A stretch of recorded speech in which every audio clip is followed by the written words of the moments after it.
sallallahu alaihi wasallam, "Ajaban li amril mu'min, inna amrahu kulluhu lahu khair. Wa laysa dhalika li ahadin illa lil mu'min, in asabathu sarra syakara, fakana khairan lahu.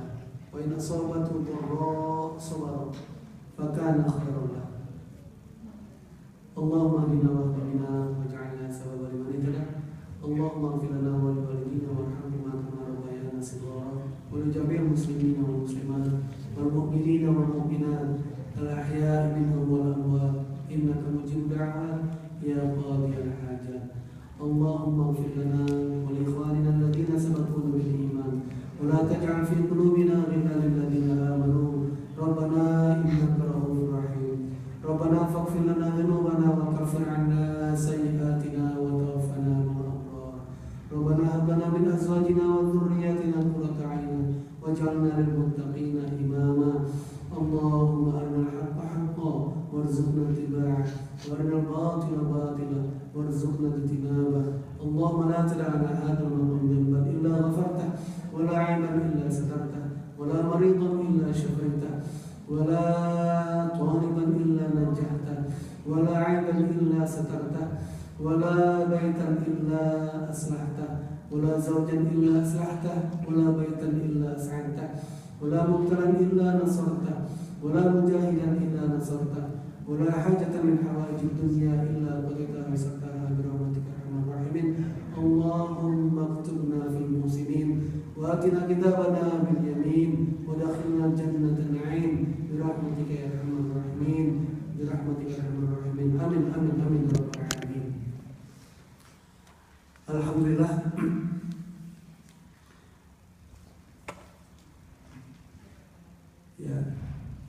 last week we explained the hadith عن أبي يحيى سهيل بن سنان رضي الله عنه قال رسول الله صلى الله عليه وسلم عجبا لأمر المؤمن.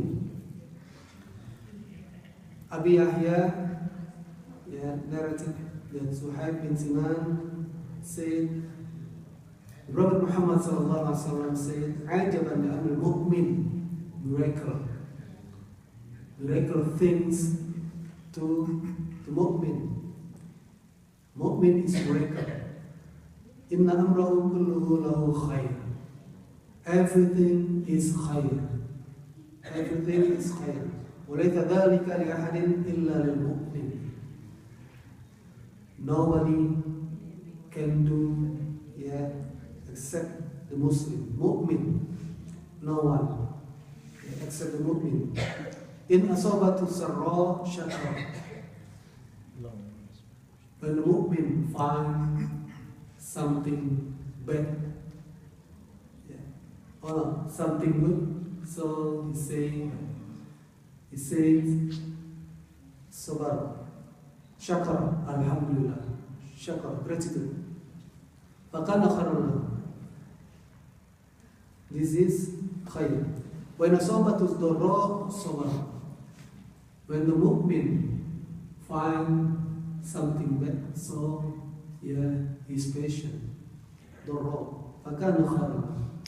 And this is khair, mashallah, miracle. The mu'min, thinks everything is good, khair. No bad in his mind. Everything from Allah subhanahu wa ta'ala, and Allah subhanahu wa ta'ala will give something good. So this is the lesson from Rasulullah sallallahu alaihi wasallam, that we have to have sabr and shukr. Shukr and sabr is both shukr and sabr, both of something in our mind, insyaAllah. Kemarin sudah kita bahas bagaimana hadis ini adalah hadis nasihat Rasulullah SAW yang membuat mukmin itu ajaib. Mukmin itu ajaib. Kenapa? Karena dari dua sisi dia harus kuat. Both of things, mukmin has power. Has power. So sabar and syukur. sabar dan syukur ya harus ada dalam mukmin. Dan ini tidak bisa dimiliki oleh orang lain. Ya, no one has these things. Oleh karena itu, ya, mukmin itu punya syarat-syarat yang sudah kita bahas kemarin. Mukmin yang mana? Mukmin yang mana yang bisa memiliki karakter yang kuat ini? Syukur dan sabar, atau sabar dan syukur. Ya. Nah, the requirements of this miracle, a mukmin, ya, yang pertama, first thing, syukur fisarra. Yang pertama adalah syukur ketika dalam ya kemudahan, kegembiraan, kesenangan. Ya, wasabru fit dharra, liqouli ta'ala, in asabatu sarra syakara fakana khairan lahu. Kita kemarin sudah bahas bagaimana syukur dalam kesenangan. Ya, sering kita mendapatkan kesenangan, alhamdulillah, alhamdulillah. Ketika seseorang kaget, ia mengeluarkan astagfirullahaladzim. Ketika seseorang mendapatkan kesenangan, alhamdulillah, bersyukurillah. Maka itu hasil dari interaksi kita, otak bawah sadar kita yang selalu mengucapkan Allah, Allah, kalimat thayyibah. Ya, jadi yang pertama syukur, yang kedua adalah yang pertama syukur dan sabar, yang kedua adalah ta'minun nas ala dima'ihim wa amwalihim. How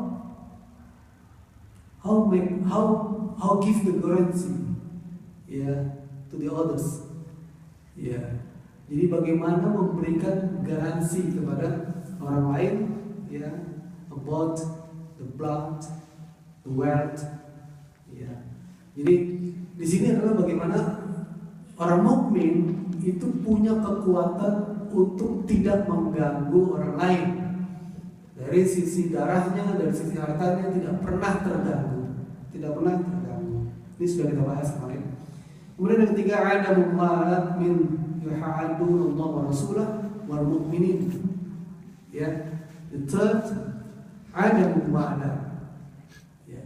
Tidak pernah mencintai atau komitmen dengan orang-orang yang membenci Allah dan Rasulnya dan mukmin.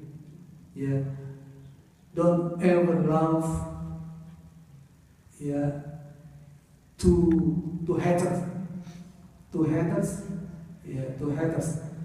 Hate to Allah subhanahu wa ta'ala and Rasulullah sallallahu alaihi wasallam. So many haters such as Islamophobia, maybe, Rasulullah SAW phobia, na'udzubillah min dzalik. So no commitment to them. Jadi tidak ada rasa komitmen, rasa cinta, rasa mungkin kalau kerjasama dalam dunia tidak apa, tapi komitmen yang ujung-ujungnya adalah komitmen hati yang terpaut. Nah, itu beda ya. Dalam bahasa Arab itu adalah ta'liful qulub. Ta'liful qulub, hati yang terpaut. Artinya apa yang dilakukan oleh orang haters tadi kita selalu mengiyakan. Whatever the haters say to mock Islam values. So sometimes the Muslim, yes, no, this is forbidden, strictly forbidden. Jadi tidak ada komitmen, no commitment to them. Tidak ada komitmen untuk mereka yang selalu mengolok-olok, yang selalu menghina Allah dan Rasulnya. Kemarin sudah kita bahas. Ada yang mengatakan Islam cukup doa saja. Someone said that Islam depend on doa. So no longer prayer with going to masjid seperti itu. No commitment to them. Yang keempat, imtithal hukmillah wa rasulih. Melakukan action mengerjakan hukum Allah Subhanahu wa taala dan Rasulnya. Ya, how to do whatever Allah Subhanahu wa taala Rasulullah SAW ya order it. Ya, whatever it is being compulsory. Ini adalah komitmen kepada hukum Allah dan Rasulnya. Yang kelima, wajlul qulub 'inda dzikrillah. Ya, yang kelima adalah bagaimana hati ini bergetar ketika mengingat Allah Subhanahu wa taala. Ya, hati ini bergetar mengingat Allah Subhanahu wa taala. Ya. The fifth, that the heart was shocked when we remember, we remind, we listen Allah Subhanahu wa taala kalimat thayyibah. Ya, kalimat thayyibah. Innamal mu'minuna alladzina idza dzukirallahu wajilat qulubuhum. Ya, indeed the mu'min, when the mu'min was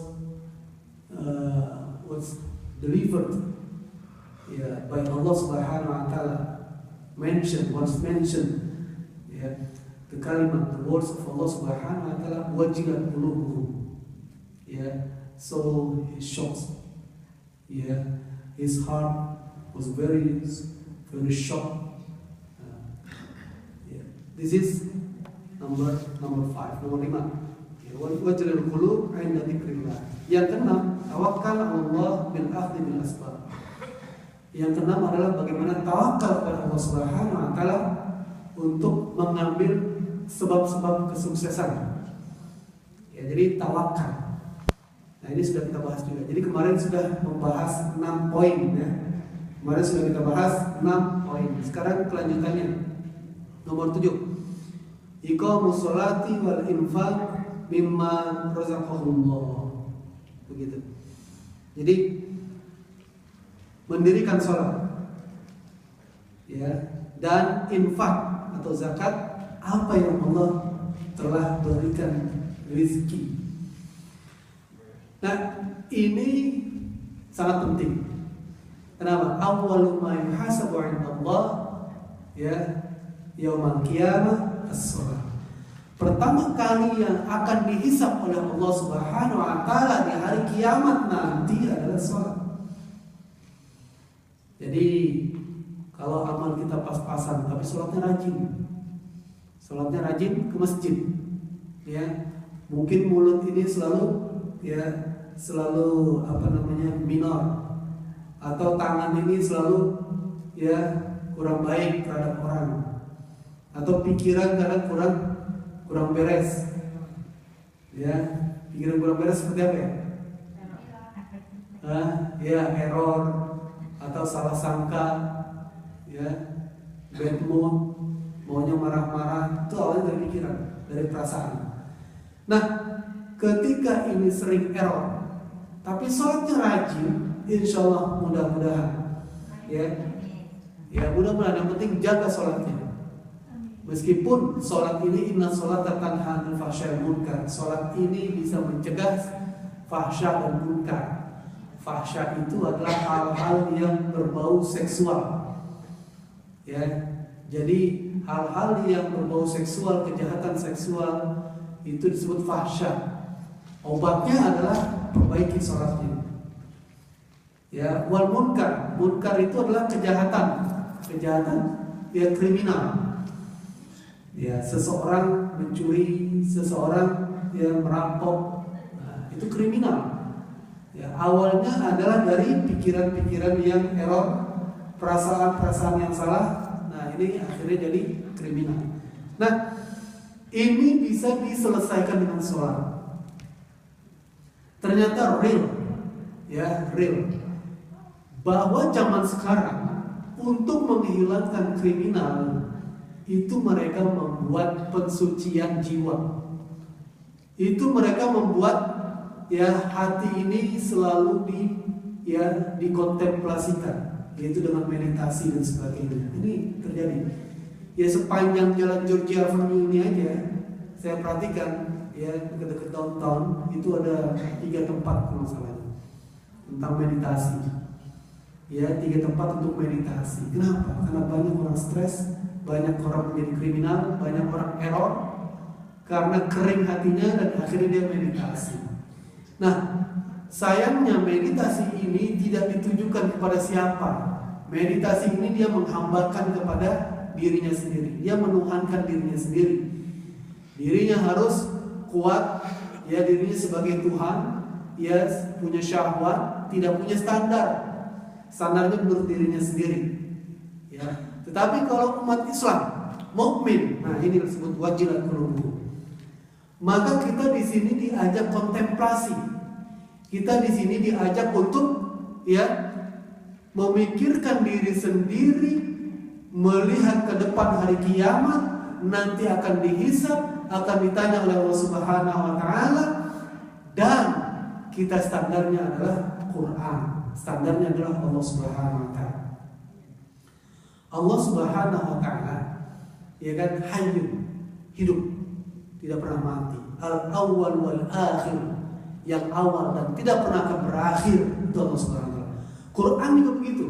Ya, karena itu datangnya dari Allah Subhanahu wa taala, maka dia tidak akan pernah mati. Quran itu tidak akan pernah selesai. Karena itu berasal dari Allah Subhanahu wa taala, yang dijaga oleh Allah Subhanahu wa taala dari ya kepalsuan. Naudzubillah min dzalik. Oleh karena itu kalau hati ini dekat dengan Quran, membaca Quran, kalau kita sering membaca Quran, kan banyak kalimat Allah, ya banyak kalimat Allah, Ar-Rahman, Allah, ya Asmaul Husna itu ada, Ghafurur Rahim itu kalimat Allah Subhanahu wa taala. Maka hati ini secara tidak langsung akan kontemplasi, ya akan ada chemistry, akan ada aliran. Nah, kalau sudah terbiasa seperti itu, maka dia akan memiliki kekuatan powerful seperti rubber. Jadi orang sering baca Quran, orang yang sering kontemplasi, dia seperti karet.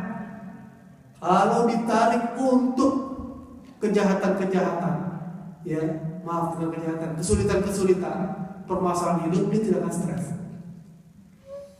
Kita lihat, ya maaf di Palestina. Anak-anak kecil tidak pernah stres, ibu-ibu tidak pernah stres, ya ketika datang ya orang jahat, musuh Allah Subhanahu wa taala merampas rumah mereka.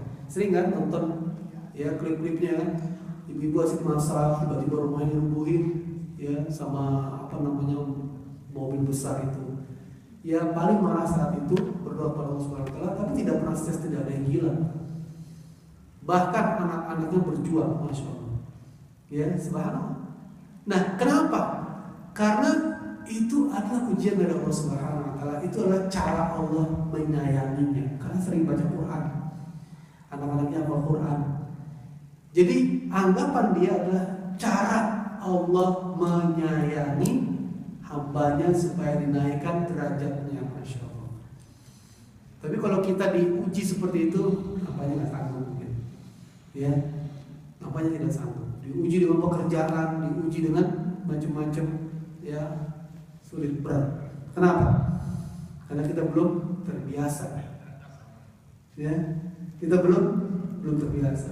Diuji sama mobil mogok aja kadang-kadang marah-marah. Aduh, ini mobil ini apa? Maki-maki mobilnya, tenang lah gitu kan.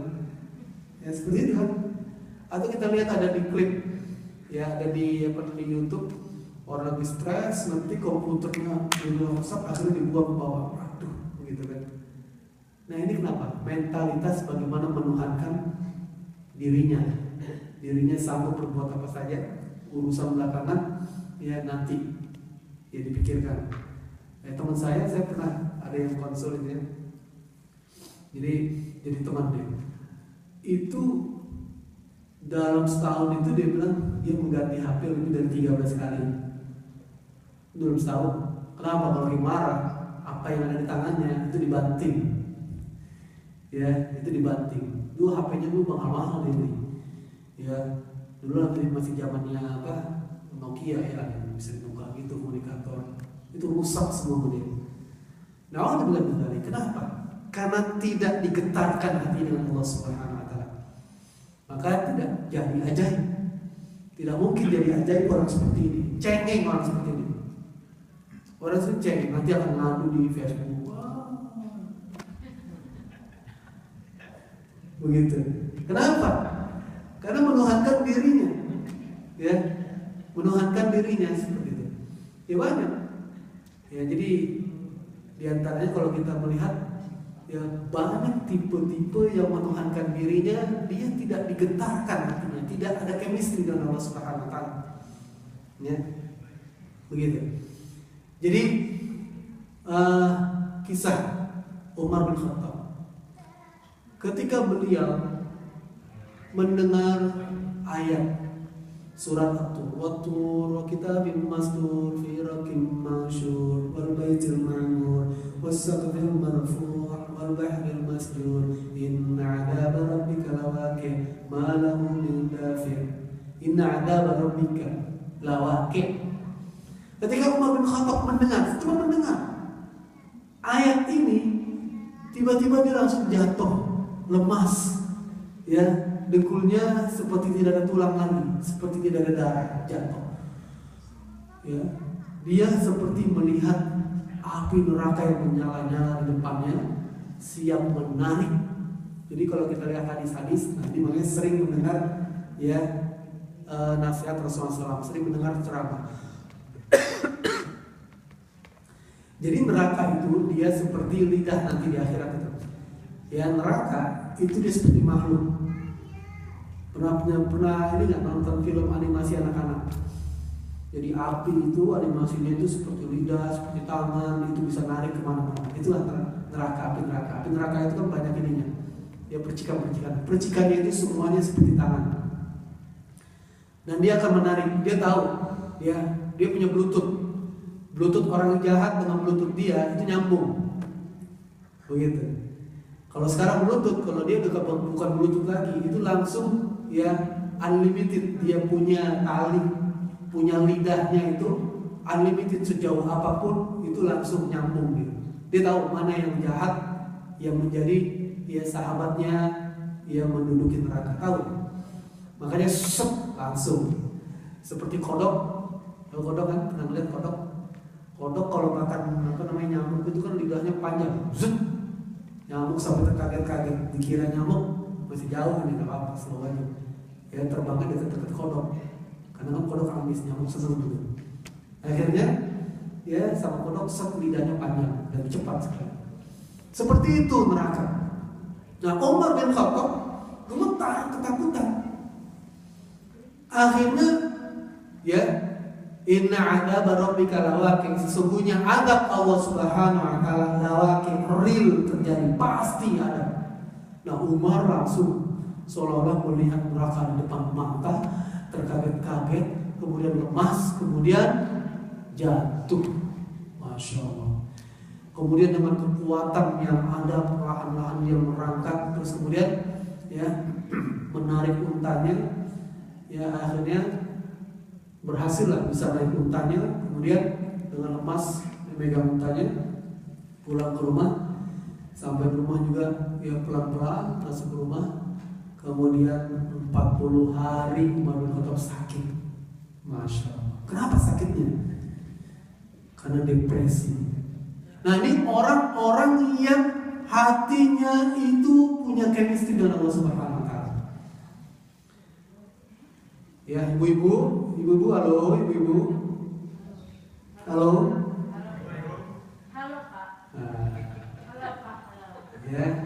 Jadi perhatikan ibu-ibu. Oh bapak juga. Minimal baca Quran. Ya.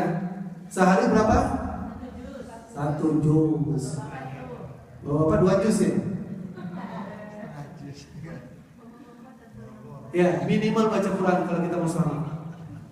Ya, iqra'ul Quran fa innahu ya'ti yaumal qiyamah syafi'an lakum. Baca Quran karena dia nanti akan datang. Quran itu berubah wujudnya. Ya. Jadi ada surat Al-Baqarah, ada surat Al-Imran, ada surat An-Nisa, ada surat Al-Maidah. Itu semuanya akan berubah wujud. Dan wujud itu ya sudah mendapat izin Allah Subhanahu wa taala akan mencari man sahibi, siapa sahabatku, siapa yang selalu menemaniku membacaku, siapa yang selalu menahan. Jadi dia minta izin kepada Allah Subhanahu wa taala. Ya, izinnya apa? Ya Allah, ya syafi' ya Allah, izinkan aku memberikan syafaat kepada sefulan. Kenapa? Karena dia pada malam hari sudah menahan kantuknya, sudah menahan tidurnya untuk baca Quran. Apalagi baca Qurannya malam hari. Sholat malam itu baca Quran. Jadi dapat dua izin itu adalah Al-Quran dan puasa. Perbanyak puasa. Puasa juga ikut-ikutan minta izin. Ya Allah, izinkan aku. Izinkan aku memberikan syafaat kepada mereka, karena pada siang hari dia sudah kerja keras mengosongkan perutnya, menolak makanan dan minuman seperti itu. Yang disebut rokok juga makanan minuman gitu. Jadi menolak seluruh perutnya dari makanan dan minuman seperti itu. Jadi ini puasa bisa menjadi subhanallah. Nah, bapak-bapak, ibu-ibu sekalian berbahagia, pegang nih dua ini aja pegang. Kayaknya amal kita dikit banget. Coba pegang aja dua ini, sholat malam dan puasa, atau sholat malam mungkin di pelan-pelan. Sholat malam itu seminggu mungkin 2 kali, kalau bisa nambah lagi 3 kali. Kalau nggak bisa minimal 2 rakaat. Gak apa-apa 2 rakaat. Kalau nggak bisa witir 1 rakaat kalau umpamanya. Gak apa-apa. Imam Hanafi itu mewajibkan witir. Makanya bagi mereka yang mazhab Hanafi, setelah sholat isya mereka witir langsung. Kenapa? Takut ketiduran. Karena memang pesan dari hadis ini, hadis Rasulullah tentang witir itu kuat. Dan Rasulullah tidak pernah meninggalkan. Jadi ini yang harus kita pegang. Sholat, infak. Jadi sholat ini bisa membuat kita semakin tegar, kuat, begitu. Jadi kan bagus sekali. Bajunya imam kan yang hitam itu yang kita punya. Bukan juga baju itu yang kita summer camp, fall camp itu, kaos. Kalau dikit aja protes. Kaos hitam itu, we don't need terapi. Kita nggak perlu terapi. Jadi nggak perlu meditasi yang mengeluarkan uang. Saya punya data. Saya pernah beli buku namanya The Corporate Mystics. The Corporate Mystic. Bisa dicari sekarang di komputer juga ada, di PDF juga ada. Karena buku saya ketinggalan, saya browsing di Google. The Corporate Mystic ada PDF-nya. Nah, keluar, alhamdulillah. Jadi nggak perlu ngambil buku lain dari media. Jadi situ dikatakan, pada zaman new era sekarang ini, era baru ini yang serba globalisme, yang banyak sekali masalah, yang banyak sekali complicated problem itu. Nah, dia katakan zaman sekarang ada namanya crown training, pelatihan crown. Pelatihan crown itu mereka meng-hire biksu-biksu. Kemudian mereka dilaparkan. Jadi di karantina, ditempatkan di sebuah tempat, kemudian dibangunkan pada pagi hari, kira-kira subuh, suruh makan, terus kemudian dilaparkan ke puasa. Dilaparkan, tidak boleh makan, tidak boleh minum, tetapi mereka tidak boleh bicara. Dahsyat juga ya. Kalau kita kan puasa masih bisa bicara, dia tidak boleh bicara, dia harus kontemplasi, dia harus memikirkan masa-masa yang dulu, kejelekan-kejelekan dia, kejahatan-kejahatan dia, dan dia harus memikirkan planning dia ke depan. Nah, ini wajib bagi CEO, wajib bagi direktur, presiden company. Shell sudah membuat ini. Dia sudah pernah kuotanya dia 550 orang. ya sama Total juga. Ya, terus kemudian perusahaan-perusahaan minyak sudah melatih, ya bahkan General Motor juga itu sudah melatih membuat pelatihan ini. Tahu biayanya berapa? 4 miliar US dollar.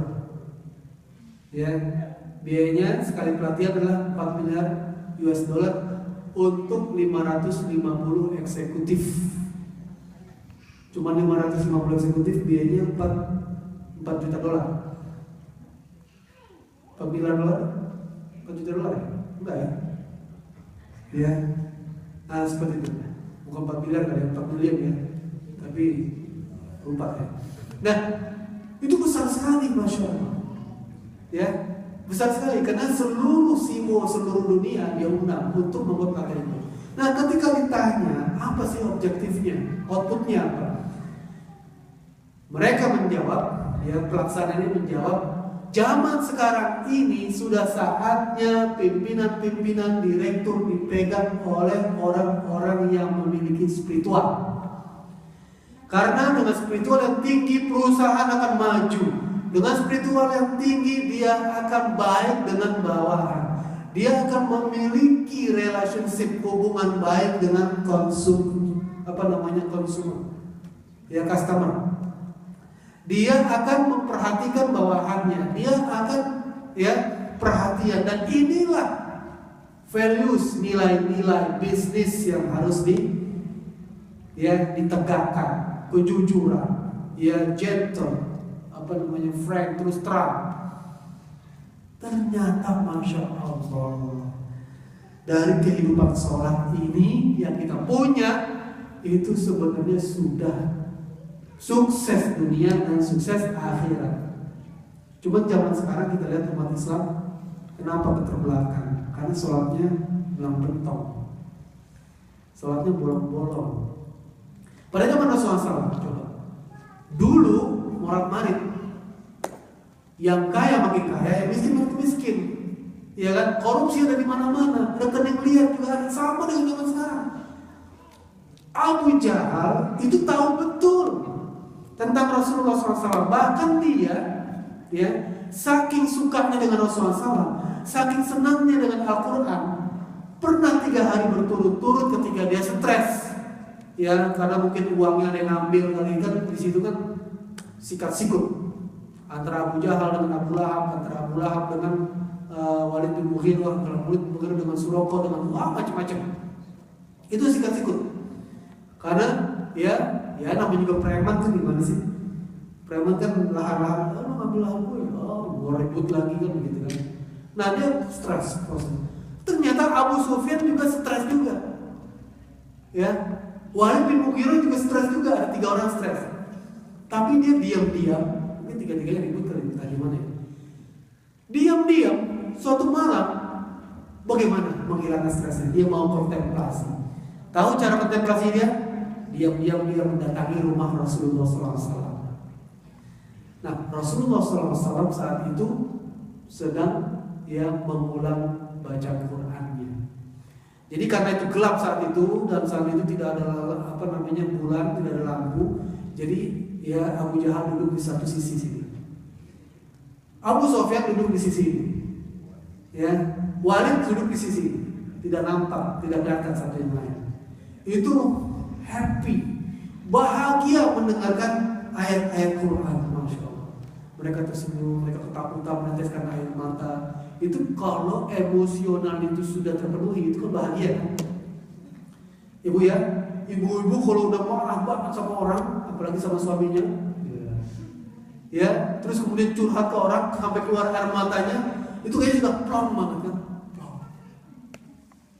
Makanya teknis counseling itu nggak banyak ngomong, dengerin aja. Saya banyak banget ada yang datang ke mana kemari, dia ngomong, dengerin aja, kita dengerin sampai akhirnya nangis sendiri karena emosional. Terus, makanya yang jago itu Oprah Winfrey itu jago itu, bagaimana cara, karena dia mendengarkan terus kemudian dipancing lagi. Nah, si Abu Lahab, Walid bin Mughirah, Abu Sufyan, 3 ini stres berat. Akhirnya dengerin sampai keluar mata, puas dia, satisfied. Akhirnya ketika selesai mendengar Rasulullah SAW selesai, dia jalan, dia senyum-senyum, masih mengingat-ingat. Nah, ya karena kota Mekah satu arah, mereka kan begini jalan. Nah, ketemu tiga-tiganya, marah. Ngapain di sini? Abu Jahal supaya tidak ditanya duluan, dia nanya duluan dan marah-marah duluan. Ngapain kamu di sini? Pasti kamu habis mendengar Rasulullah SAW, mendengar ya Muhammad. Pasti kamu sudah mendengar ya asatir dongeng-dongeng. Wah, ini udah mulai dongeng-dongeng. Kamu pasti habis kurang ajar kalian ini. Nanti kamu terpengaruh. Ngapain? Begitu. Abu Sufyan juga marah. Kamu ngapain di sini? Pasti kamu yang dengar. Wah, ribut. Udah sekarang kita aja damai aja. Besok nggak boleh ada lagi yang dengerin, nggak boleh ada yang datang kemari. Begitu. Akhirnya ya sepakat deal. Besok hari tiga-tiganya nggak tahan, kayak orang sakau. Kan biasa ya, anak kecil kalau dikasih es krim yang enak, ya terus ada temennya ngomong es krim lagi, pasti dia ingat lagi, minta lagi, beliin dong es krim yang kayak kemarin. Itu jiwa manusia kayak begitu. Nah, sama juga hati-hati narkoba juga begitu. Kalau kena anak muda nagih terus, minta terus. Kalau nggak ada duitnya, akhirnya ya nodong, garong, mencuri dan sebagainya. Nah, Abu Jahal, ya Walid bin Mughirah, Abu Sufyan itu mendapatkan kebahagiaan lebih dahsyat daripada yang negatif ini. Al-Quran ini dahsyat sekali. Akhirnya dia tidak bisa tahan begitu. Dipikir begini, yang dua ini itu basic komitmen kalau dalam deal. Begitu bahasanya. Abu Sufyan dan Walid itu dia orangnya gentle, ya itu orangnya fair. Itu biasanya tidak akan merubah janji. Akhirnya semua berpikir seperti itu. Mereka itu komitmen. Udahlah, saya nggak apa-apa yang nggak tahan. Merasa bahagia. Akhirnya mereka datang pelan-pelan, kiri kanan, dan datangnya itu ternyata ada yang satu di luar sudah duduk di tempatnya dan nikmat. Satu lagi sengaja agak terlambat, begitu. Satu lagi, tiga-tiganya nggak tahu. Mereka menikmati, menikmati mendengarkan bacaan Rasulullah SAW, menikmati. Nah, selesai, mereka lupa. Udah nikmat, udah senyum-senyum, ketemu lagi di tempat yang sama, ya di intersection ini kira-kira gitu. Kamu ini datang lagi. Tiga-tiganya kemudian saling marah. Deal, besok kemudian datang. Sampai 3 hari berturut-turut. Masya Allah. Nah, kita yang selalu mengatakan aku cinta Rasulullah, ya cintamu ya Rasulullah, ya Habibullah, kita selalu mengatakan itu. Adakah kita selalu mendengar, selalu mendekat, selalu melangkahkan kaki kita menuju rumah Rasulullah SAW, menuju nasihat-nasihat Rasulullah SAW, menuju hadis-hadis Rasulullah SAW? Jangan sampai kalah dengan Abu Sufyan, jangan sampai kalah dengan Abu Jahal. Iya Pak? Gitu Pak. Jangan sampai kalah sama Abu Jahal, ya begitu. Itu harus lebih. Wah, Abu Jahal aja bisa mendatangi rumah Rasulullah SAW malam-malam. Masa kita nggak bisa? Nah, alhamdulillah diantaranya ini. Hari Sabtu kita datang kemari, itu diantaranya adalah kita cinta dengan Rasulullah SAW, mendengarkan hadis-hadis nasihat-nasihat Rasulullah SAW. Ini hadis Rasulullah SAW, nasihat Rasulullah SAW. Hari ini kita dapat 1 nasihat Rasulullah SAW dengan berbagai kisahnya, Masya Allah. Ini akan membuat kita lembut, ya, membuat kita ya ada chemistry dengan Allah Subhanahu wa taala. Insyaallah. Ya, insyaallah ini hadis ini ya akan menguatkan kita dan mengikat kita, engage kita dengan Rasulullah SAW kuat. Gitu ya. Jadi salat dan zakat, infak. Nah, dikit lagi sebentar lagi kita mau suruh. Yes, karena di sini poinnya adalah salat dan zakat atau infak. Saya ingin memberikan keutamaan infak atau zakat. Jadi zakat itu adalah uang kotor, ya, harta yang kotor. Setiap sesuatunya itu ada kotorannya, betul kan? Di dunia ini setiap sesuatu itu ada kotorannya. Ya, setiap sesuatu di dunia ini ada kotorannya. Karpet, ya, ini selalu kita bersihkan karena ada kotorannya. Ya, ada yang motek-motek kuku. Wah, saya pernah sujud, ya Allah, kuku gede banget, hampir nempel di hidung kan gitu. Rezeki, betul. Ya kan? Nah, ini segala satu ada kotorannya, semuanya kotoran harus kita bersihkan, kita hapuskan. Nah, harta yang kita ambil itu juga harus kotorannya, ada kotorannya.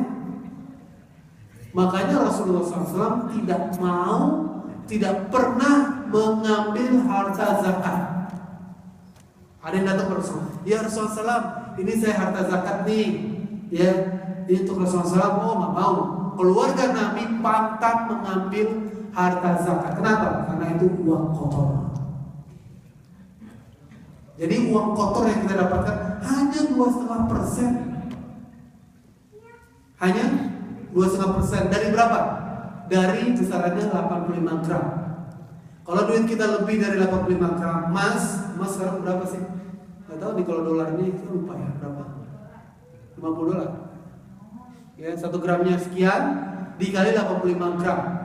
Nah, kalau uang kita pendapatan sebulannya segitu, ada segitu, ya, karena dia nanti ada yang menghitungnya setahun, ada yang menghitung sebulan. Tapi kalau menghitung setahun nanti kebesaran, ya, waduh, saya harus mengeluarkan uang $500, waduh, mengeluarkan uang $300, waduh, rata-rata 700 kalau saya hitung, rata-rata 800. Kalau ada yang dapat pendapatannya 3.000, kalau ada yang pendapat enggak ya, udah sampai setahun maksudnya, setahun atau 7 bulan, 6 bulan, ya sekitar itu besar sekali. Makanya setiap bulan itu uang kotor. Ya, uang kotor itu harus dibuang. Kalau ibu-ibu belikan anaknya kripsi, ya kan? Itu yang kotor apanya? Bungkusannya kan? Pasti bungkusannya dibuang kan? Mentang-mentang saya, nah bungkusannya makan aja ya anaknya. Itu udah ibu beli itu, mahal lagi harganya, $5, ya. Kripsinya dan bungkusannya makan semuanya $5 itu beli. Nggak mungkin kan? Karena saking malunya, ya udah dah, ibu makan aja semuanya. Waduh, apa yang terjadi? Sakit, nggak mungkin. Itu jatah, ya, yang bungkusannya itu 2,5% harus dibuang. Beli ikan, ya, itu kan saya sudah beli, tulangnya pernah makan juga, sayang tulangnya, masa saya buang? Tulang itu jatah kucing, tulang itu jatah yang lain. Itu 2,5%. Semuanya pasti kita buang kan? Beli ayam, masa mau dimakan bulunya? Enggak juga, itu 2,5%. Ya, dari $20 yang kita beli itu pasti ada yang kita buang, ada yang kita bersihkan. Nah, inilah, ya. Nah, zakat ini 2,5%. Ya, ada yang konsol. Ustaz, anak saya infeksi kuping. Saya punya anak satu-satunya. Saya berharap perusahaan saya ini dilanjutkan oleh anak saya. Infeksi kucing. Kebanyakan es. Lontong sayur aja gitu. Ada lagi deh. Infeksi kuping. Ya, saya sudah berobat ke Singapura, sudah berobat ke Malaysia, ternyata tidak bisa menyembuhkan.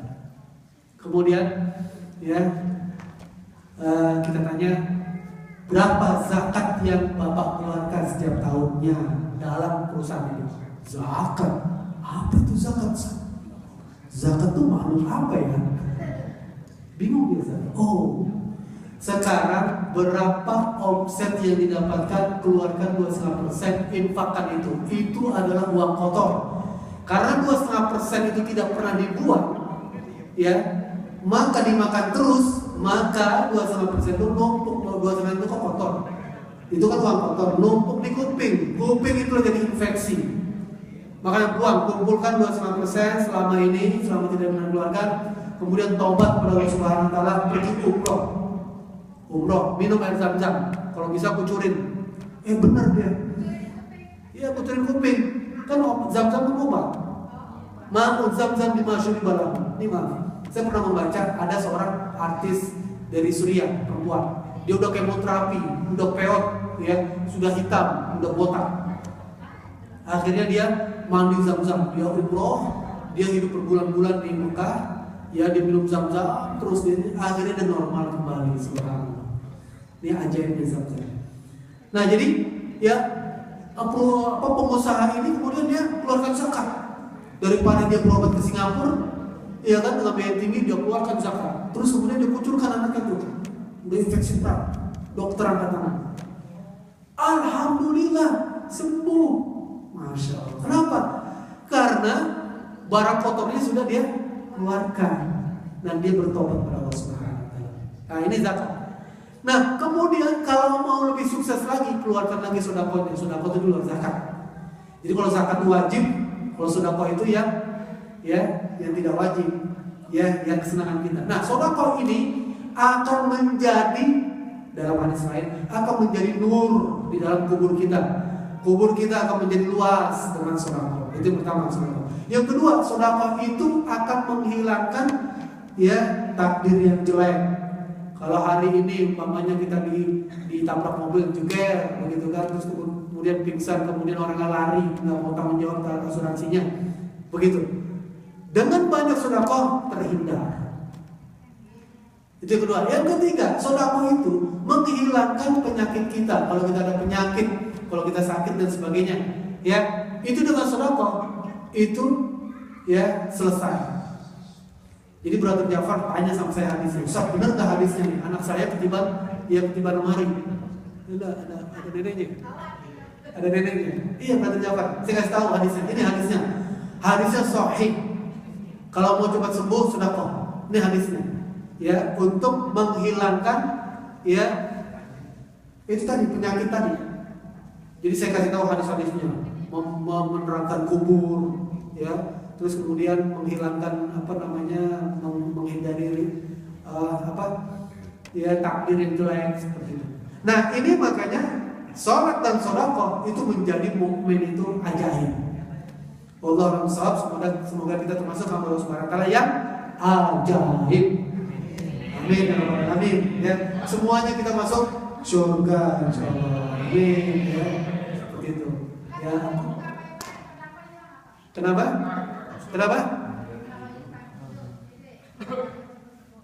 Apa? Oh, sinus nggak sembuh-sembuh. Perbanyak sedekah, doa khusus. Ya, insyaallah. Ya, insyaallah sembuh. Ya, jam-jam ditetesin aja di seperti itu. Wallahu a'lam bishawab. Aku qouli hadza, astagfirullah. Wassalamualaikum warahmatullahi wabarakatuh.